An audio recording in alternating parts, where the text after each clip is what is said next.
آج پاکستان کی democratic history کا ایک کریٹیکل دن تھا. لوگوں نے انتخاب کے لیے اپنے آزادی کا انتخاب کرنا تھا.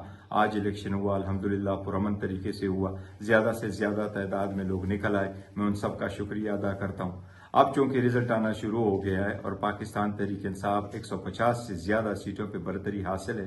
یہ اس ریکارڈ کے مطابق جو ہمارے پولنگ ایجنٹ نے ہمیں سپلائی کیا ہوا ہے. لیکن گزشتہ 5 گھنٹے سے الیکشن کا آنا بہت تاخیر کا شکار ہے. پہلے روٹین میں ایسا ہی ہوتا ہے کہ 12 بجے تک سارے پاکستان کے رزلٹ آؤٹ ہو چکے ہوتے ہیں اور الیکشن ایکٹ کے مطابق بھی آپ نے 2 بجے تک سارا رزلٹ اناؤنس کرنا ہوتا ہے. لیکن اس کے باوجود ہمیں رزلٹ نہیں دیا جا رہا ہے. اس کی کمپائلیشن کی پرابلم ہے، لوگوں کو وہاں جانے نہیں دیا جا رہا. میں سارے پی ٹی آئی کی کینڈیڈیٹ اور ان کے سپورٹر سے درخواست کرتا ہوں کہ آپ پرامن رہیں، لیکن آپ اس وقت تک ریٹرننگ افسر کے سامنے رہیں جب تک آپ کو اپنے فارم 47 نہیں ملتے. ہم امید کرتے ہیں انشاءاللہ تعالی فارم 47 بڑی جلدی ملے گا. اور آپ تسلی رکھیں انشاءاللہ تعالی ہم سینٹرل میں بھی اور کے پی کے میں بھی ہم لینڈ سلائڈ وکٹری کے ساتھ جیت رہے ہیں. تو انشاءاللہ تعالی ہم کے پی کے میں بھی حکومت بنائیں گے اور ہم وفاق میں بھی حکومت بنائیں گے.